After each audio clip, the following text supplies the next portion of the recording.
Welcome to Raising the Curve, a podcast designed to teach you everything that you need to know to be better with your money.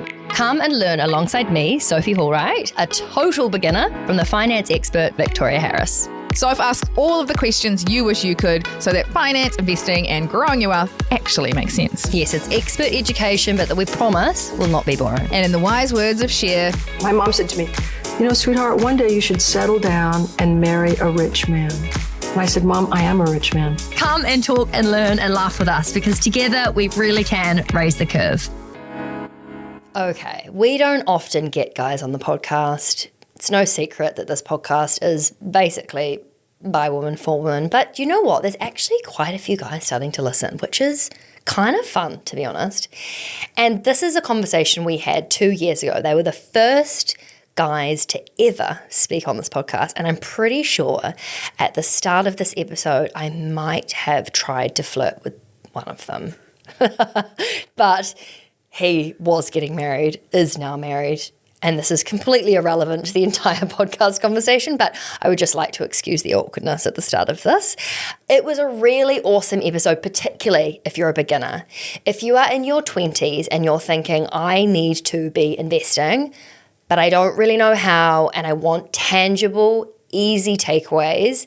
Both of these guys share how and what they invest in, which actually predominantly is things like indexes and ETFs, which if you don't know what that is, don't stress because they explain it. But the main thing they speak about is like your 20s is your golden years. This is your chance to invest while you don't have kids, while you don't have a house, while you don't have like loans and all the scary things, you know? So actually, if you were thinking maybe you're a uni student and you're like, even if I just put a little bit aside, that might be quite good, this is a really good episode. The other thing is, if you started this year thinking, this is my year, I'm going to be so good at investing, you came out of the gates like, I was going to say a bull on heat, but that's not a phrase, I don't think. If you came out of the gates real strong and you're falling off the bandwagon, this is going to motivate you to get back on track. So we hope you enjoy. This is Alec and Bryce from Equity Mates, and it is one from the archives. Now, obviously, you're our two first male guests. Woo. We've got a very female-dominated audience, and we just need to know love life. Either of you single, anyone on the market? We just need to get that out of the way before we get going onto any finance chat. Nice. I'm liking this episode so far. I am married. I got married in October last year. Damn, that's one down. Okay. Yeah. oh gosh. I'm not married. Alec is single. I'm not single. I've been dating my partner for about 2 years. Okay, that sounds serious. Yeah. Okay. The intonation in your voice is telling me it's a no for everyone listening. Okay, well, good to know. So we're going to have to interview some more males on the podcast. And the podcast is done. Thanks so much for joining us. No, in all seriousness, we are really excited to talk to you. So we've been really loving your content. I think one in particular thing that I saw you speaking about recently was like the lifestyle creep. And I was kind of interested in hearing about this from like a more holistic standpoint in terms of how you speak to your audience about that, because I loved the term lifestyle creeping. And for anyone that doesn't know, they're basically referring to the idea of you getting more money, but then like not investing any more of that. And I'd love to hear, your explanation and maybe what you tell your audience in terms of how they can avoid doing that. So for me, lifestyle creep, I mean, Ren and I talk a lot on the show about the power of getting as much money into the market as early as possible and letting the beauty of compounding do its thing. Speaking my language. Sorry. And there are ways that you can get more money in the market, and one of those is to earn more income. But we've seen from experience through friends, and it's a lesson that was kind of drilled into me from my parents as well, is that it's very easy to spend more as you earn more. And for us, the message is very much, if you're getting a pay rise, if you're getting a bonus, there is huge advantage in being able to maintain a lifestyle that is comfortable to you and investing all of that incremental amount as much and as early as possible. I think it's a really important message. It's very hard to do, because I think particularly out of uni for me it was as well, like we were living on very low income. So when you get that paycheck and the pay rise, it's hard not to kind of increase your spending. But I think as you get older, you can, I guess, learn to budget a little bit more. But yeah, for us, it's all about getting money in early, getting as much as possible, and trying to avoid the feeling of getting a pay rise and then spending that pay rise. Oh, I can, afford to pay more rent. Oh, I can afford to get that extra subscription. Oh, I can afford to go out dinner twice a week rather than once a week. All of that is obviously possible because you probably can afford it. You should be thinking about it from, I can not afford this, and in 40 years I'm going to be loaded. I think the other thing to keep in mind is, so I'm 30, Bryce is 31, and your mid to late 20s is this perfect time in your life when you're working and you're earning a full-time salary, but you don't have any of the costs that are coming. Most of us don't have a mortgage. Most of us don't have kids. And so you've got this golden window where you can really spend less than you earn and start investing. And we're going to lose that opportunity very quickly. Kids are expensive. Housing is expensive. Life is expensive. And avoiding lifestyle creep when you're young means you can take advantage of that opportunity and get started. Because I imagine, I don't have kids yet, but I imagine it's going to be a lot harder to spend less than I earn once I have kids as well. So speaking of age, you said 30 and 31. Have you both been investing for a long time? How did Equity Mates actually start? Were you both like uni friends and, started investing really early? Would love to kind of hear how you came up with the idea and when you started investing. So Bryce and I have the complete opposite investing stories. Bryce is the textbook version of what you should do, and if there are any parents out there, how you should teach your kids. Was he like a 5-year-old investing? I bet he was. He looks like he did, doesn't he?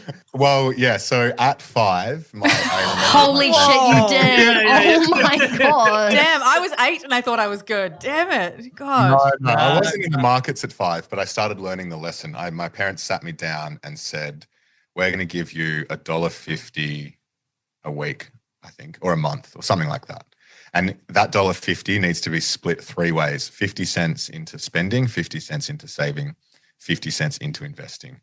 Of course, had no idea about the investing, all of that stuff. But that 50 cents was saved until I got the $500 required to buy your first packet of shares, which, to be fair, was when I was like in year 7, because it took me ages to save 50 cents a week and get $500.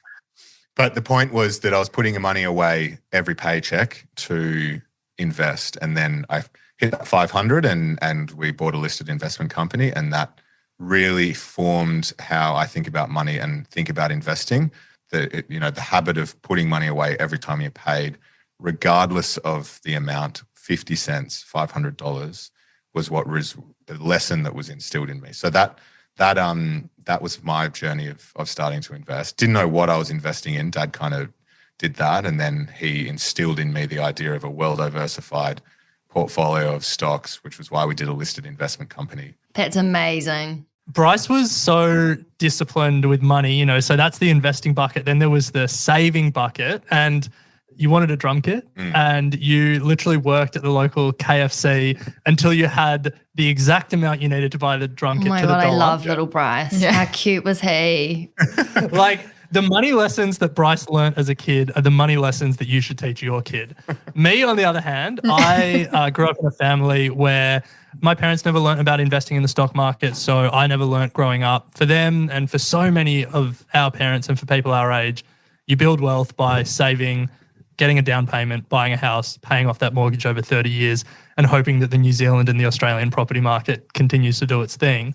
And so I met Bryce at uni, and he really opened my eyes to the stock market. But we were dumb uni students, and we thought we were so overconfident. We thought reading a couple of pages of the Australian Financial Review was all you needed to do. I saved up my first $1,000 working part-time jobs at uni and invested it all in one company, Slater and Gordon. which promptly went to zero. Even I know that's a bad idea. And I lost so much money that I couldn't even sell the shares because they wouldn't cover the brokerage cost of selling them. I think I had $12 left, and ComSec at the time was charging $19.95 in brokerage.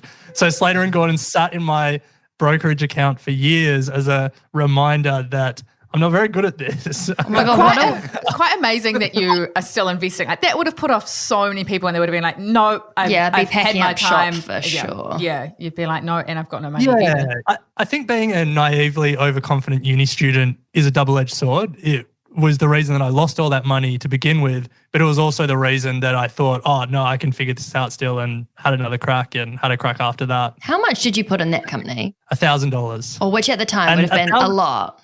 It was one of the top holdings I was working in the fund that I managed as well. Oh. And we doubled down on it. Yeah, Slater and Gordon. And we doubled down on it as well. No. I know, and I was like, oh. Can I have some context? Who is this company? So Slater and Gordon, it's a law firm. And they bought another law firm, which was like multiples the size in the UK.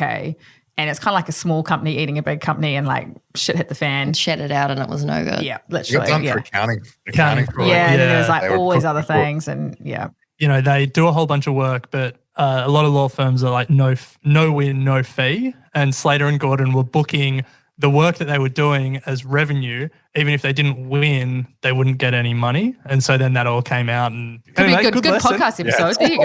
Yeah. And so where did Equity Mates come about? Were you like, help me, I need to not do that again. Let's do a podcast. You know, how did it all sort of happen? We wanted to start a business while we were at uni. We were in Canberra, which gets freezing cold at night. All of the restaurants and cafes closed at 6 at Sounds like uni, a fun but the town. libraries were open till midnight. And so we had this idea that in the depths of winter, we would cook soup and sell it outside the library. Bless It's your still out heart. there. Entrepreneurs. What flavors did you go for? Well, I think We did. We cooked a pumpkin. we cooked a pumpkin soup, ate the pumpkin We soup, ate it. and called it then a day. Called it a day. Throughout that time, we were learning about investing and talking about companies and reading all the books, and we wanted to find some way to learn more, hold ourselves accountable, and I guess keep going on this journey together. But Bryce was like, well, why don't we do a podcast? And that was really where it all started. Yeah, it was a massive fluke to be where we are today. Like the intention was never to do what we're doing. We set up a microphone just to record ourselves. I think the first episode was us trying to explain value investing or something that we had no right to try and explain. Yeah, I think And we were, I just remember before we recorded, we were still trying to figure out the difference between an ETF and an LIC. Oh my God, and then I think lol. we got on behind the mic and then tried to explain it to our audience. I It's know. like, So what right do we have What right do we have? Who are we? But we used it as an excuse to just go and talk to fund managers. We'd tell them we'd have a podcast just to be better investors ourselves. Like it was a selfish endeavor. And we did it for 3 years as a side hustle every week, did a podcast, then did 2 a week, and just played with format for no reason than just scratching our own itch, and managed to build an audience along the way. That's so Love that. amazing. Yeah. It's kind of like you. You were like, Yeah, oh, me. we've got to do a podcast. And I was like, nobody listens to podcasts. So true. I was like, but I need to know. It was actually genuinely a selfish Selfish. thing. Yeah. I was the Little same. old me had no idea. It's like, okay, I guess I'll come Yeah. along for the ride. But Right. honestly, like the commitment to doing a podcast or 2 podcasts a week, it's a lot of work. I think a lot of people listen to them and have no context. So to be doing that as purely a side hustle for 3 years is pretty impressive. And so it's a huge company now, right? Like you've got quite a few different podcasts and Online a bunch courses. of people working for you. Yeah. Yeah, we've got 8 shows in our network. The idea was that we would, so Ren and I quit our jobs in mid-COVID, and we had 2 shows up and running, and we wanted to expand the network so that we could have different shows talking to different parts of the sort of finance investing community. So we've built that, and along the way we wrote a book. Casual. We've grown the social channels, and now we have 8.5 people working for us. Yeah. Wow. Congrats. That's so epic. And so what are your approaches to investing? I mean, you were saying that you've got quite different like upbringings in the way that you were introduced to investing in money. How about now? Are you on a similar trajectory in terms of like what you're investing in or the kinds of companies you're interested in? Would love to hear your both like kind of individual investing style. And who's better? Yeah. Bryce is better. But he's had longer to practice. Yeah. I think at our core, we both have a pretty similar approach. You know, we speak a lot on the show about you don't need to go out there and pick stocks and try and beat the market. It's a very, very hard thing to do. And there is nothing wrong with just building a very solid core portfolio of well-diversified global ETFs and just taking that average 8 to 10% return year on year on year for the next 40 years, and then being very content with what that does for your lifestyle. Like if that means you don't have to rely on a full-time check, or if it means that you can retire completely before you need to access super, great. So we kind of embody that approach. And I think, you know, we put most of our money into just a core diversified portfolio, with then the caveat that we speak to many experts multiple times a week who then throw enticing individual small cap stock picks at us that Ren particularly has trouble not buying. So we then take sort of 20% or, you know, some small percentage of what we're investing on a fortnightly basis and put it aside for things that really just interest and excite us. And we're comfortable if it doesn't go anywhere or we lose money on it and maybe it does 10 bag, great. But at the end of the day, there is nothing wrong, and there is great merit in just taking a consistent market return. And the maths is there, the theory is there to show that it works, and it's a stress-free way of doing things as well. We don't have the time to sit down and dedicate, you know, research to the same level that institutions do. So, you know, there's not a lot of point in us trying to feel like we need to beat the market. Yeah, that concept of enough and what is enough is something that you don't really see spoken a lot about in finance. And in the world of professional funds management and, you know, high net wealth investors, it's not a concept that is super relevant because they're just trying to beat the benchmark and they're trying to outperform their rivals and they're trying to grow their wealth. But for everyday investors, people like us and people listening to the podcast, that concept of enough is really important. Like, what is me doing enough today so I will have enough when I need it, when I retire, or, you know, when I want to afford my kids' private schools or whatever crazy expenses you want to incur in your life. And I don't think we speak enough about that. And I think that's where financial advice can probably play a really valuable role. But in Australia, I'm not sure what it's like in New Zealand, but in Australia, financial advice is very difficult and very expensive to access. But yeah, to Bryce's point, dollar cost averaging into a globally diversified group of market tracking index funds, and I know there was a lot of jargon in that sentence, but that is enough. Yeah. I love that concept of enough, because you know, when you hear stories about friends that have made 80% on Tesla, or, you know, and it's hard to be like, oh, you know, but I'm just in an ETF that's doing 8 to 10, or like, you know, but it's so the slow and steady kind of wins the race. It's not the one that's gone up 80 and then down 50 and then up 20. You know, like that for me, I'm like, oh my gosh, that is such a headache. Going to get so many grey hairs from investing in that kind of thing. So yeah. She's already booked a die to get that done, so we can't afford any more to pop up. Yeah. Well, look at me. I lost all my hair in my 20s. Maybe I should just do that. Maybe just shave my head. That'll be better. Then I can invest in the high risky things. Yeah. So how do you have a whole podcast then if you're just basically just encouraging people to do it? You're like, how do you fill content? Because it's pretty straightforward. Like, okay, invest in ETFs team, you know, like how do people keep coming back to listen for more? I'm kind of curious to know from a content perspective. You know, we do like to dabble in individual stocks, and we enjoy hearing from fund managers.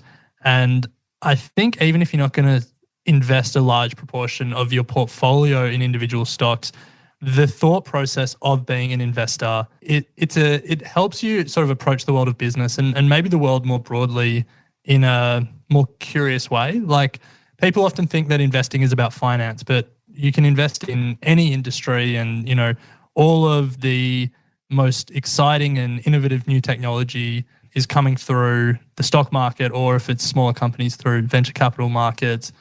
All of the biggest companies in the world, all of the best entrepreneurs are commercializing their ideas through the stock market. It's just like, it's this window into the world. And even if you're not investing in individual stocks, it's fascinating to see what everyone is doing. And so Warren Buffett has this quote that I'm a better investor because I'm a businessman, and I'm a better businessman because I'm an investor. And I think that's really true. I think I'm not working a day job anymore, but when I was working a day job, I was certainly better at it because I was investing on the side and being curious and learning on the side. And I think, however you invest, being interested and being curious is really valuable. Have you found that, Soph, as we've been doing this for a couple of years? What do you mean? Have I got more intelligent in general? No, have you got more?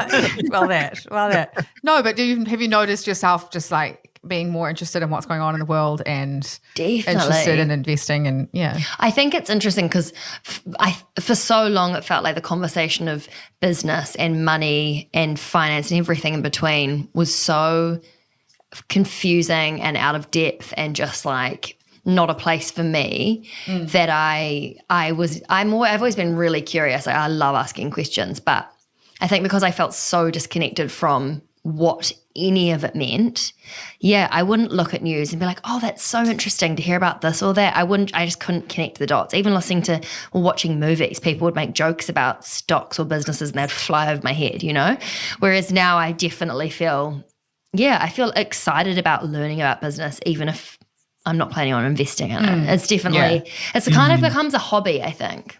Yeah. Definitely. Yeah. It's taken up a lot of our time. Yeah. Do you budget firstly? Do you have like a strict monthly thing in place? Like, how is your budgeting planning working? So I do budget, and it's changed over the years. I used to be very diligent with how I tracked my money. Every time I was paid, I'd go in and update my cells in Excel. And now I've sort of become comfortable with what I need on a weekly basis. But the biggest hack for that is every time I'm paid, I get automatic transfers from my pay account into various different accounts. So I just do not see it.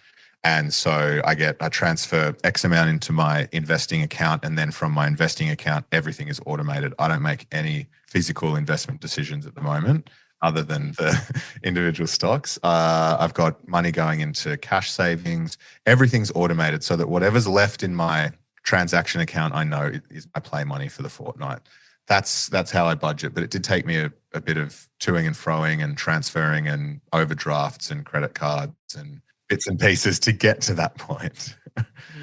So I'm similar. I was never one for incredibly itemized budgets. I'm not as organized or as disciplined as Bryce, and it just didn't really work for me. But we've seen so many different spend trackers over the journey of Equity Mates. There's this great Instagram account and podcast, Money with Katie, over in the US, and we bought her spend tracker to see what she was doing.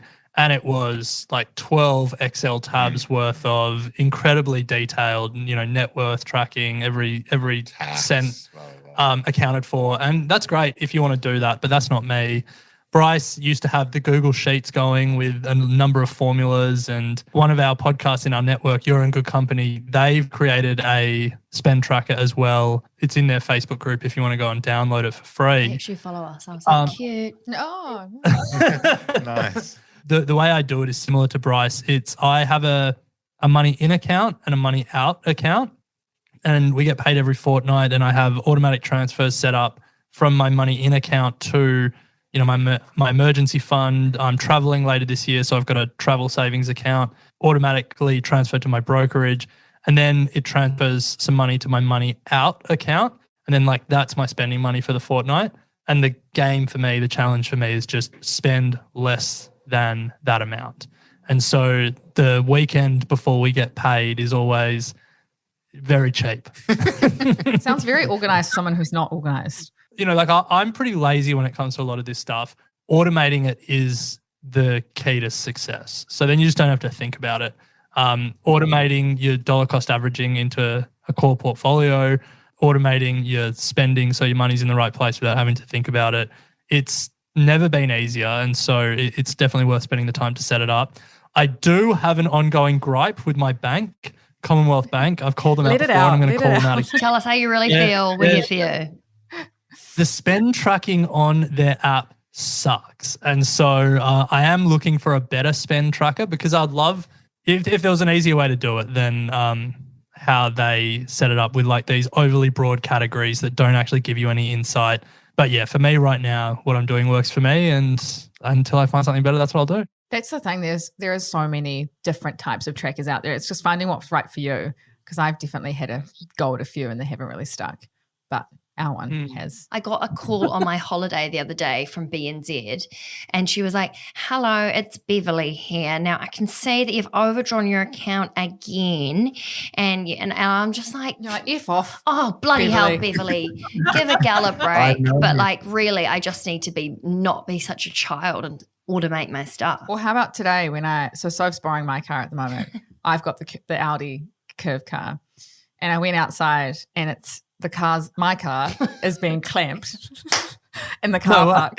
And I'm literally like walking past, I'm like, "Excuse me." And he's like, "Your car's been clamped." I was like, "Oh, why?" "Oh, because you've got too many parking fines outstanding." Oopsies. And I was like, "Oh dear God." I was like, "Don't worry, I'll pay them right now. And then, I was just like, we walked back inside and Soph's just like, So I just want to know what your best investing tip is. I mean, it's the same every time. We're going to sound a bit I like guess? a broken record. Do it. Just do Yeah. it. Is it dollar cost averaging? Yeah, it kind of ties into all of that. I think the overall message is that it's never been easier to start investing with very, very small amounts of money. And the name of the game is getting in as soon as possible and understanding who you are as an investor. And you don't have to risk huge amounts of money to do that. And so the sooner that you can get in there and figure that out and figure out what works for you and how to do it, the better. I mean, there's a reason that literally every expert we talk to, and the reason that we say the same, get in as soon as possible. It's we're not saying it as a joke. That is the best investing tip. And you can literally do it now with sense. So there almost is no excuse to start investing. There is no excuse. There is no excuse. I think my investing tip is not going to be too different. We started this conversation talking about how we started investing, and I saved up $1,000 and bought shares in an individual company and lost all my money. And my biggest learning from that, and my biggest tip, is that you never have to invest in an individual company. You can invest for decades. You can build all the wealth you need to live a happy and stress-free life without ever investing in an individual company. And the reason that stock market indexes or index ETFs perform so well over time is because they are constantly, every quarter, rebalancing for the best companies. And we have this thing that we say here at Equity Mates, which is that companies die, but indexes are forever. And if we look at America's S&P 500, the 500 biggest companies in America has changed massively over time. In 1980, the biggest company in America was IBM. In 2000, the biggest company in America was GE, General Electric. And in 2020, it was Apple. You know, from 1980, IBM, its fortunes changed and other companies overtook it. In 2000, GE had a terrible 20 years from 2000 when it was the biggest company. And while it might be unimaginable now, at some point Apple will start to slide and other companies will overtake Apple. That's the nature of capitalism. That's the nature of technology. But the great thing about stock market indexes is that they're constantly rebalancing. So you're getting less of GE as it gets smaller and more of Apple as it gets bigger. And that's why indexes just keep driving upwards, keep perpetuating. And that's why companies die, but indexes are forever. And so my biggest learning and my biggest lesson is you don't have to invest in an individual company to build all the wealth that you need. Oh, I actually would like to ask, in terms of the indexes that are your favorites, I mean, I'm assuming it's not the S&P 500. Have you got any fun ones that you love? That is my favorite. Well, the S&P Oh, Bryce. we know we're for finance podcasters when the question is, what's your favorite stock market index? Yeah, I know. Yeah, Bryce. The Nifty 50, I'm big on India. Yeah. Really? Top 50, largest 50 companies in India. It absolutely ripped last year. It had a phenomenal year. The domestic economy of India is incredibly strong, was incredibly strong last year. Also, retail investors are booming just like they are kind of here in the US. So fascinating to see how it's all playing out over there. I don't think it's going so well this year, but good to get out of the US and Australian bias. Cool. Yeah. General advice only. General advice Oh, only. yeah, no. don't need to- Oh, God. Oh, Don't send us to jail. None of us want to go to please, jail. we're just trying to educate. Yeah. I don't know if I have a favorite. I think the thing for me, as Bryce just said, we are really repeating each other a lot, aren't we? It is real cute. It's like me and Vic, kind of. I think the US has just been on an absolute tear, and the 2010s was America's decade. But there's been a lot of stock market research done, and it is very rare that one market or one country backs it up decade after decade. You know, there are times when Australia or New Zealand has had the best stock market. There's times when the UK, India, Japan, everyone has a time, but it's very rare that countries go back to back. If you've lived through the last 10 years and you've been investing through the last 10 years, you're likely to have a lot of American exposure because that's sort of what everyone's spoken about, all the big American tech names and the S&P 500 and the NASDAQ 100. But there's a whole world out there that you can access through the ASX or through the New Zealand stock market. And so look at Europe, look at Asia, and build a globally diversified portfolio, because who knows which country is going to win this decade, but you can invest in them all. We should have a bet and come back in 10 years' time. Absolutely not. You always bang on about investing not being betting. No, we're having a bet on investing. Got it. Which market's going to be the next decade winner. Hey, guys, thank you so much for being on our thank you. podcast. How fun. Well, thank you for having us. It's been a lot of fun. Yeah. Glad we finally got appreciate there. it. If either of Sorry, you babe. break up with your wives or girlfriends, be sure to let us know so we can tell our audience that you're now available. Okay, bye, guys. Thank you. Bye. Thanks, guys. Thank you so much for listening to Raising the Curve. These conversations are designed to teach you everything you need to know to be better with your money, from saving to investing to talking with your friends about your salaries, all of that stuff. And if you like what you heard, we would love if you could please hit subscribe wherever you're listening and leave a comment. Let us know what you thought about the episode. And it only takes 1 second and it would really make our week, our month, our year. Yeah. So please do it. Okay. Love you. Bye.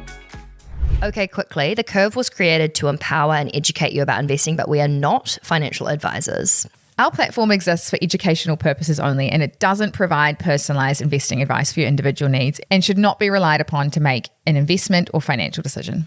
And always remember to do your own research before making any investment or financial decision. We're here for any knowledge and support you need, but the final call is always yours. And thanks for being here.